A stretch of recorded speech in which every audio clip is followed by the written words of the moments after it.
महर्षि, इसमें एक भागवतिक जो मार्ग है, इसमें जैसे नए नए चलना शुरू हुए, बाहर से आए, अभी क्या हुआ कि विपरीत शरीर वालों का संग हो गया। अभी तो अच्छा लग रहा है कि दोनों बढ़िया वृंदावन जा रहे हैं और फिर नाम जप कर रहे हैं, पर बाद में धीरे धीरे क्योंकि वृत्तियां काबू में नहीं है, बाद में फिर महाराज जी कुसंग का रूप धारण कर लेती हैं, ऐसा प्राय।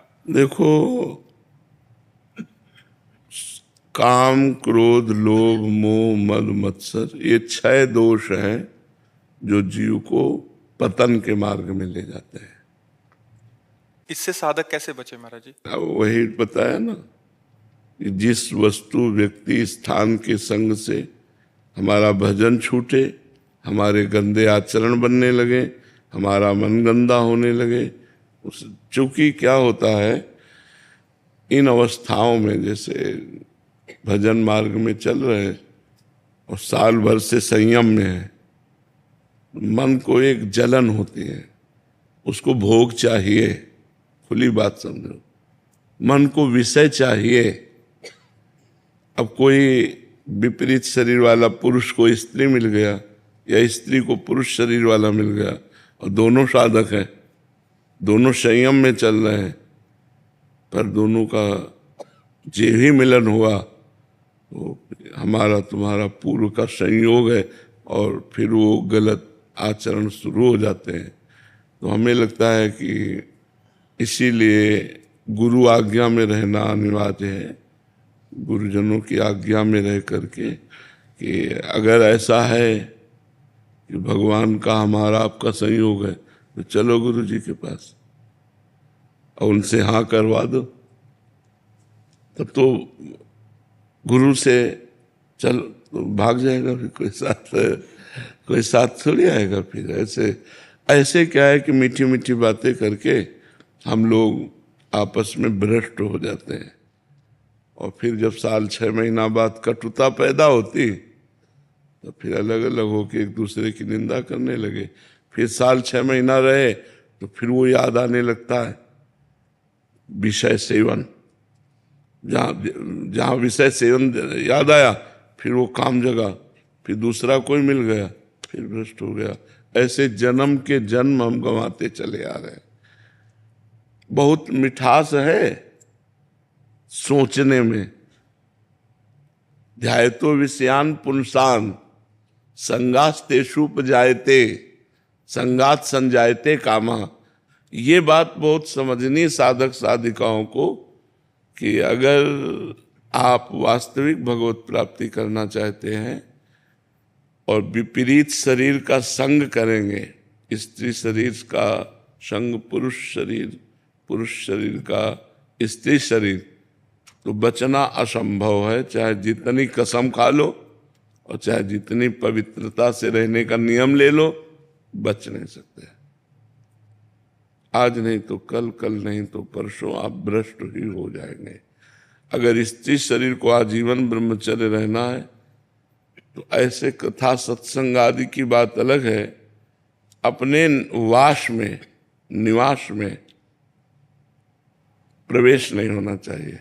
बहुत सारा युवा वर्ग आपसे जुड़ा हुआ है, कॉलेज के बच्चे जुड़े हैं, वो नए नए बच्चे हैं, बाहर से आते हैं, तो प्राय हम आपको बताएं ना, ये गंदगी बहुत फैल रही कि हम तुम साधक हैं। जी महाराज जी, वो संग तो अच्छे के लिए हुआ, दोनों भगवत प्राप्ति के मार्ग पे चलेंगे, फिर वो कुसंग में परिणित हो गया। हाँ, अब जैसे नई नई बच्चियां, नए नए बच्चे भजन करना चाहते हैं, अब अंदर इंद्रियों की विलासिता मांग कर रही भोगों की, तो कहीं ना कहीं आकर्षण हुआ, वो भजन नहीं हो।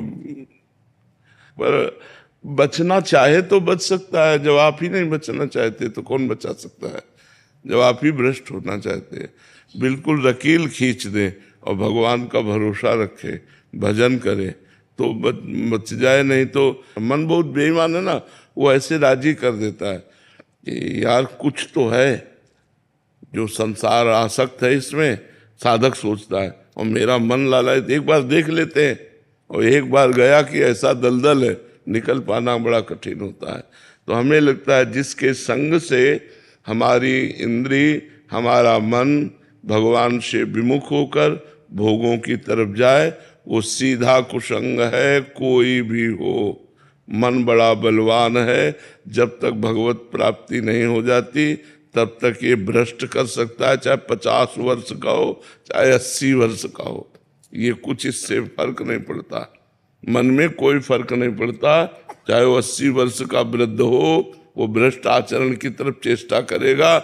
जब तक मन भगवदाकार नहीं हो जाता, मन ब्रह्म साक्षात्कार नहीं कर लेता, तब तक ये सब हालत बनी रहेगी।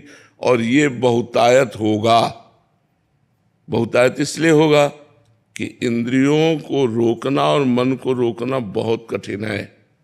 ये जाने मोरी छाती बचपन से बाबा जी है ना, बहुत रोग आके इस मार्ग में आगे बढ़ा जाता है। ऐसे थोड़ी बढ़ जाएगा कोई, ऐसे कोई नहीं बढ़ सकता ये मैं निकल गया, ऐसा नहीं। कोई नहीं पीड़ा समझता हृदय की। जो संत हृदय की पीड़ा होती है उसे केवल भगवान समझते हैं। एक एक कदम कष्ट में सहते हुए, आखिरकार मनुष्य ही तो है, हृदय में उनके भी है, पर कोई तभी भगवान फिर कृपा करके दर्शन देते हैं जब देखते हैं सब कष्ट सहते हुए मेरे लिए, तब भगवान अपना लेते हैं। तो कष्ट सहकर चलना एक चढ़ाई पे चलना है, और फिसलना बहुत आराम से है। तो फिसलने के तो बहुत चांस है और चढ़ने के बहुत कम चांस है। चढ़ने में थोड़ा, फिसलने के तो गली गली चांस हैं, चाहे जहाँ फिसल जाओ, लेकिन चढ़ने के बहुत कम चांस है। तो अपने को बचाना चाहिए। अपने को इतना दृष्टि में तो समझ में आ ही जाता है कि हम फिसलने जा रहे हैं, और पर वो फिसलना अच्छा लगता है, बात ये है ना। इसलिए साधुकों से प्रार्थना है कि गृहस्थ धर्म को अपना करके चलो, पाप कर्म मत करो। अगर आपके मन में पुरुष या स्त्री के प्रति आकर्षण है तो आप गृहस्थ धर्म भगवान ने बनाया है। चोरी चोरी क्यों, भयभीत होके क्यों, स्वीकार करो, दोनों पति पत्नी बन जाओ और गृहस्थ धर्म में आराम से चलो और भजन करो। और जब तुम्हारा भोगों से मन निवृत्त हो जाए, दोनों कसम खा के वैराग्य ले लो अंदर वाला और भजन करो। नियम ले लो कि आजीवन ब्रह्मचर्य रहेंगे, अब भजन करो। वो तो ठीक हमें लगा, लेकिन ऐसे इधर उधर दृष्टि मारना हो, ये सब तो चाहे बच्ची हो चाहे बच्चा हो, चाहे साधक हो चाहे साधिका हो, हम प्रार्थना करते हैं कि यदि विरक्त मार्ग में कदम रखो तो आजीवन जलना है। ये हमारा शब्द याद रख लो, जलना है, सिर्फ जलना है।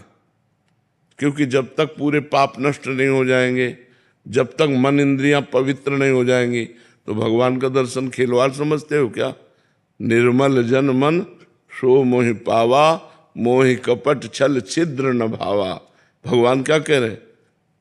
कपट छल दोष इनका त्याग करके जिसका मन निर्मल हो गया है वो मुझे प्राप्त कर लेता है। बहुत भगवान की प्राप्ति के लिए गुरु आज्ञा में आजीवन अर्पित कर देना, बहुत संभल के अर्पित करना, बहुत संभल संभल के कदम चलना, नहीं तो बहुत कठिन है। ये आग रखी हो और ये घी रखा हो तो संयोग हो या ना हो, घी पिघल जाएगा कि नहीं पिघल जाएगा? आग रखी है और ये घी रखा है, दोनों के बीच में जगह है, लेकिन घी की आप आकृति देखते जाओ वो पिघलता चला जाएगा। ऐसे ही स्त्री पुरुष का संग है। संयोग ना हो तो भी मन हमारा पूरा पिघलता चला जाएगा और वो भगवान से विमुख हो जाएगा। कोई भी हो, भगवान की ये माया का खेल ऐसा रचना रची गई है कि स्त्री का आकर्षण पुरुष की तरफ, पुरुष का आकर्षण स्त्री की तरफ, और इसी को सुख माना गया सबसे बड़ा। अब देखो ना संसार में, तो साधक साधिका और पूरे जीवन को जब भगवान में अर्पित करते हैं तब भगवान को प्राप्त होते हैं। तो ऐसे आचरणों में ना फंसो, शुद्ध भगवत मार्ग अपनाओ, चाहे गृहस्थ में चाहे विरक्त में। कि न गृहस्थ के हुए और न विरक्त के हुए तो अपना जीवन बर्बाद हो जाएगा। फिर व्यभिचार से ठीक नहीं रहता, पर है बहुत बलवान। ये ऐसा मत समझो कि मतलब बड़े बड़े ज्ञानियों को भी भ्रष्ट कर दे भगवान की ऐसी दुरंत माया है। इसलिए हमें लगता है अगर थोड़ा भी गड़बड़ी हो तो गृहस्थ में चलना चाहिए। विरक्त तो बनने का अधिकार उसी को जो मर गया। जीवित मर जाए उलट आप में समाए, यह दिलगिरी है। मन मार्या तन बस में कीन्हा, हुआ भरम सब दूर। बाहर से कछु दिखत नाही, अंदर चमके नूर। आपो त्याग जगत में बैठे, नहीं किसी से काम। उनमें तो कछु अंतर नाही, संत कहो चाहे राम।